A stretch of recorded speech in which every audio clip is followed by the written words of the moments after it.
പ്രതി ഓന്തുഗോപാലൻ ഓന്തുഗോപാലൻ ഓന്തുഗോപാലൻ.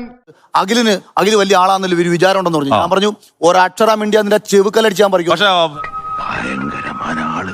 വെറും ഭയങ്കരനല്ല, ഭയങ്കരമായ ആള്. ഞാനൊന്ന് പറഞ്ഞോട്ടെ, ഇടയ്ക്ക് അറിയത് ഇത് ബഹളമായി. കാരണം ഞാൻ പറഞ്ഞു എന്നെ വിളിച്ചു കൊണ്ടുവന്ന് ചതിച്ചതിന് ആദ്യം മാപ്പ് പറയണം. കേട്ടിട്ട് അത്ഭുതം തോന്നുന്നു. തള്ളി മലത്താണല്ലോ. എന്താണ് പറയുന്നത്? അഖിലെ നമ്മൾ പെട്ടുപോയി.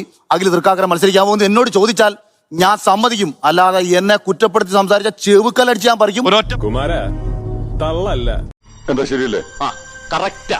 പക്ഷേ ഫെബ്രുവരി 25-ാം തീയതി ഞാൻ സാബു ജേക്കബിനോട് പറഞ്ഞതാണ്, സാർ എനിക്ക് വേണം, തൃക്കാക്കര ഞാൻ മത്സരിക്കാൻ തയ്യാറാണ്. അപ്പൊ പുള്ളി പറഞ്ഞു നമ്മുടെ എ ക്ലാസ് മണ്ഡലം പെരുമ്പാവൂരാണ്. അന്ന് തൃപ്പൂണിത്തറ 2020 കൊടുക്കുമോ ഇല്ലയോ എന്നുള്ള കാര്യത്തിൽ ഒരു ഉറപ്പ് വന്നിട്ടില്ല.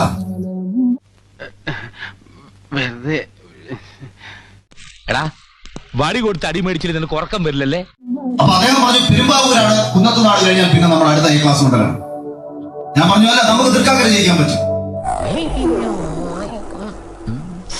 എന്താ ഉറക്കം വരുന്നു. അങ്ങനെ ഞാൻ തീരുമാനിച്ചുറപ്പിച്ച് തെരഞ്ഞെടുത്ത മണ്ഡലത്തിലേക്ക് എന്നെ എത്തിച്ചത് ഈശ്വരനാണെന്നാണ് ഞാൻ വിശ്വസിക്കുന്നത്. ഞാനൊരു സത്യം പറഞ്ഞ് വിശ്വസിക്കൂ. എന്നാ എനിക്കത് ഓർമ്മയില്ല. എന്തോ ആകലെ ഇത് വെയിറ്റ് ചെയ്യ്, മറുപടി പറയാം. ഇതിന് മറുപടി പറഞ്ഞാൽ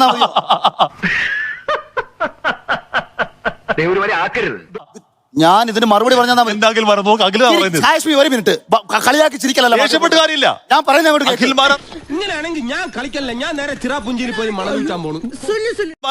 ഞാൻ പറയുന്നത് ചോദിച്ചു ഞാൻ പറയുന്നത് കേൾക്കാനാണെങ്കിൽ ചോദിക്കുക. എന്താ ചിരിക്കുന്നത്? അല്ല, നിന്റെ തമാശ എനിക്ക് ഇഷ്ടായി. ഞാൻ സീരിയസ് ആയിട്ട് തന്നെ പറഞ്ഞു. അതെ, അതാ എനിക്ക് ചിരി വന്നത്. ഇത് കാണിച്ചല്ലോ, ഇനി ഞാൻ പറയും. അഖിൽ മാരാർ പ്രവോക്കണ കാര്യമില്ല. പറഞ്ഞാണ് ഇത് നിശ്ചയമാണത്രേ. ഞാൻ തുറന്നു പറയാം, ഞാൻ തന്നെ പറഞ്ഞതാണെന്ന്.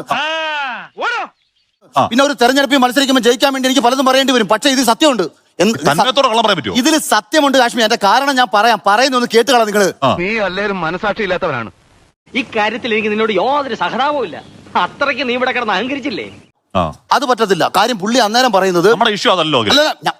ഇതിനാണെങ്കിൽ ഞാൻ അങ്ങനെ അങ്ങ് പോവല്ലേ കാശ്മീർ. ഞാൻ അഭിപ്രായം ചോദിച്ചാൽ തനിക്ക് തോന്നുന്ന അഭിപ്രായമാണ് പറയുന്നത്.